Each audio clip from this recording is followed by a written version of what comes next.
गांव में हर साल लगने वाले दशहरे के मेले के लिए रावण का पुतला सुदेश ही बनाता था। उसका बनाया पुतला बहुत ही खास होता था। जो भी उसे देखता तारीफ किए बिना नहीं रहता था। धीरे धीरे सुदेश अपनी इस कलाकारी के लिए मशहूर हो गया और सिर्फ अपने गांव में ही नहीं बल्कि आसपास के गांवों से भी उसे रावण के पुतले बनाने का ऑर्डर मिलने लगा। राम राम जी, सुदेश भाई यही रहते हैं क्या? जी मैं ही हूँ सुदेश, कहिए। अरे वाह भाई वाह, वाकई आपकी कला के बारे में जैसा सुना था वैसा ही पाया। आपके पुतले तो बिल्कुल असली लगते हैं, ऐसा लगता है मानो अभी बोल पड़ेंगे। जी बिल्कुल सही कहा आपने, बहुत मेहनत लगती है इस काम में। वैसे आप कौन हैं भाई साहब?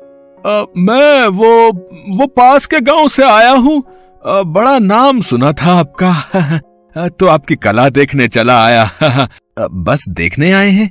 जी आया तो देखने ही था, पर अब सोच रहा हूँ कि आपको पुतला बनाने का ऑर्डर दे ही दूं। हाँ तो दीजिए ना, अब की ना अपने पते की बात। सुदेश के पास काम की कमी नहीं थी। दशहरे के वक्त तो उसके पास सांस लेने की फुर्सत भी नहीं होती थी। हालत ये थी कि दशहरे से कई महीने पहले से ही वो पुतले बनाने में लग जाता था। अपने काम की इतनी तारीफ होती देख सुदेश को खुद पर घमंड होने लगा था। दशहरा आने वाला था। गांव में मेले के लिए तैयारियां चल रही थी। इसी बीच गांव के सरपंच सुदेश के पास आते हैं और कहते हैं, और भाई सुदेश, कैसा चल रहा है काम है? एकदम बढ़िया सरपंच जी, राम राम। राम राम भाई, इससे मिलो, ये है मेरा चचेरा भाई रवि, कल ही शहर से आया है अपने परिवार के साथ।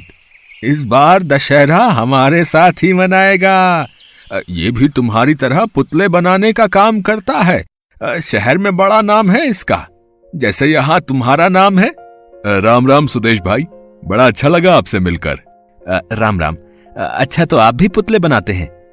सरपंच जी आपके भाई हैं तो कुछ नहीं कहूंगा, पर ये शहर वाले क्या जाने हमारी संस्कृति के बारे में है? मेला और मेले की रौनक तो हम गांव वाले ही जानते हैं। इनका काम भी अच्छा होगा, पर मेरी बात तो अलग है भाई।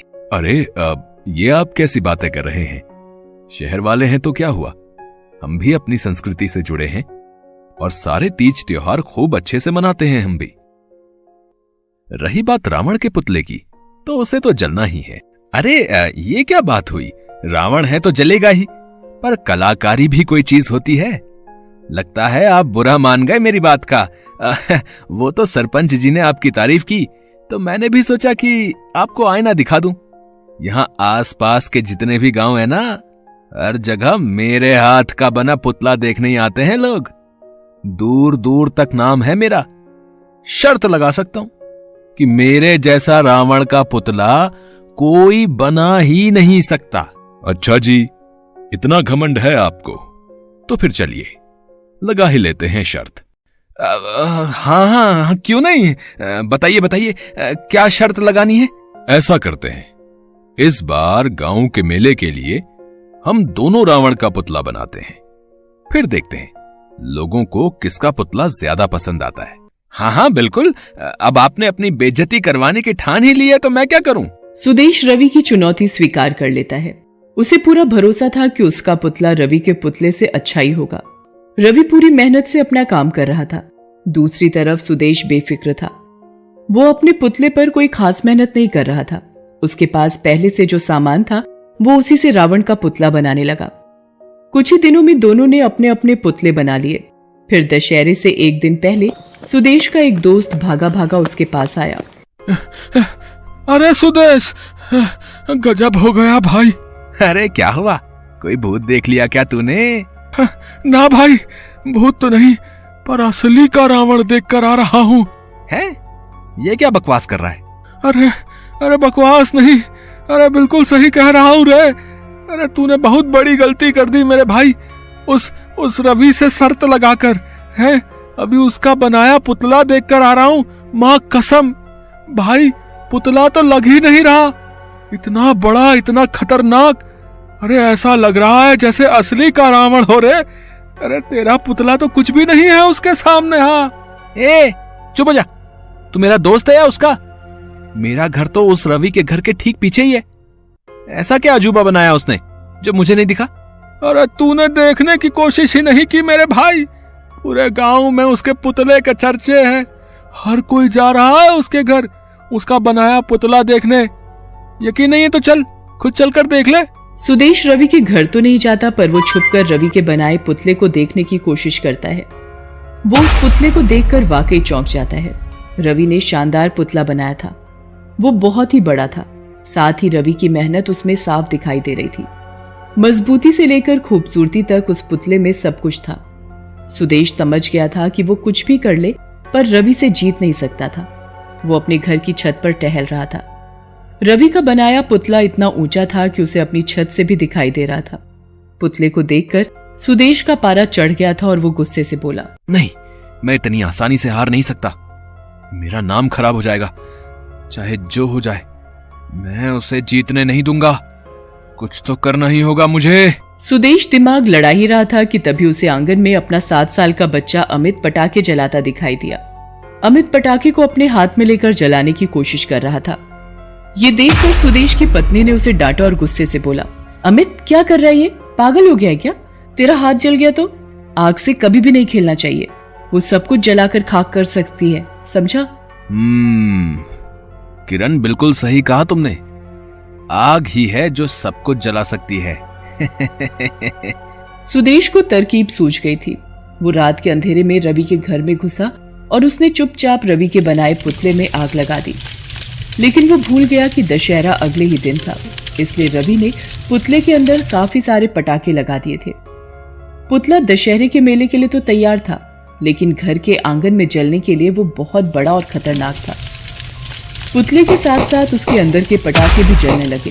पटाखों का शोर सुनकर पूरा गांव वहां आ गया। आग की लपटें बहुत ही भयानक थी। गांव के लोगों ने सबसे पहले रवि और उसके परिवार को बाहर निकाला और फिर पानी डालकर आग को बुझाने की कोशिश करने लगे।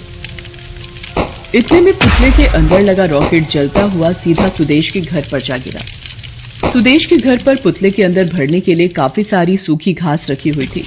रॉकेट की चिंगारी से घास में आग लग गई और धीरे धीरे आग काफी बढ़ गई और घर के अंदर तक जा पहुंची। सुदेश की पत्नी और बच्चा आग में फंस गए। जब सुदेश ने ये सब देखा तो घबरा गया और जोर जोर से चिल्लाने लगा, हे भगवान, ये क्या हो गया रे? मेरे घर में आग लग गई। मेरी बीवी, मेरा बच्चा, कहाँ है वो? अरे कोई मदद करो! अरे कोई मदद करो! सुदेश की बात सुनकर सबसे पहले रवि उसके घर की तरफ भागा। वो आग से बिल्कुल नहीं डरा और घर के अंदर जाकर सुदेश की पत्नी और बच्चे को सुरक्षित बाहर निकाल लाया। गांव के बाकी लोग भी वहां पहुंच गए थे। सब कोशिश कर रहे थे पर आग बढ़ती जा रही थी। ये देखकर रवि ने हाथ जोड़कर भगवान से प्रार्थना की, हे भगवान, ऐसा मत कीजिए। मेरे बनाए पुतले की वजह से ही ये सब हो रहा है। ये सब मेरी ही गलती है। मुझे अपनी कला पर घमंड हो गया था शायद। मुझे मेरी गलती समझ आ गई है भगवान। अगर ये आग शांत नहीं हुई तो मैं अपने आप को कभी माफ नहीं कर पाऊंगा। इतना कहकर रवि रोने लगता है। पास ही खड़ा सुदेश ये सब देख और सुन रहा था। उसे अपने किए पर पछतावा था, लेकिन उसमें सबके सामने सच बताने की हिम्मत नहीं थी। इतने में अचानक ही बादल गरजने लगे और देखते ही देखते बारिश हो गई और कुछ ही देर में आग शांत हो गई। सब लोगों ने चैन की सांस ली, लेकिन फिर सुदेश जोर जोर से रोने लगा। अरे ये क्या कर दिया भगवान? बारिश क्यों कर दी आपने? अरे पगला गए हो क्या सुदेश? बारिश हुई है तो अच्छा ही हुआ ना, तुम्हारा घर जलने से बच गया। घर तो बच गया सरपंच जी, पर मेरा पुतला जो मैंने इतनी मेहनत से बनाया था वो भी तो बारिश में भीग गया होगा। उससे तो मैं बाहर ही छोड़ आया था। कल ही तो दशहरा है, आप ही बताओ इतनी जल्दी नया पुतला कैसे बनेगा? सुदेश की बात सुनकर रवि उसके पास गया और उसके कंधे पर हाथ रखकर बोला, कोई बात नहीं सुदेश भाई, शायद हम दोनों ने अपनी कला का अपमान किया था आपस में शर्त लगाकर, इसीलिए हम दोनों के ही पुतले नहीं बचे। ऐसा करते हैं, अब हम दोनों मिलकर मेले के लिए पुतला बनाते हैं। सुदेश पहले ही शर्मिंदा था और फिर रवि की बात सुनकर उसकी आंखों में आंसू आ गए। वो रवि के पैरों में गिर पड़ा। उसने खुद पूरे गांव के सामने सारी सच्चाई बता दी। गांव के लोग उस पर नाराज होने लगे तो रवि ने सबको समझाया, नहीं, इसमें सुदेश भाई की जितनी गलती है उतनी ही मेरी भी है। देखो, सुबह होने ही वाली है। अच्छी बात तो यह है कि आज दशहरे के दिन मेरे पुतले के साथ हम दोनों का घमंड भी जल गया और सुदेश भाई के पुतले के साथ हमारे दिल का मैल भी धुल गया। अब चलो सुदेश भाई, ऐसे खड़े रहने से काम नहीं चलेगा। शाम तक नया रावण का पुतला भी तो बनाना है।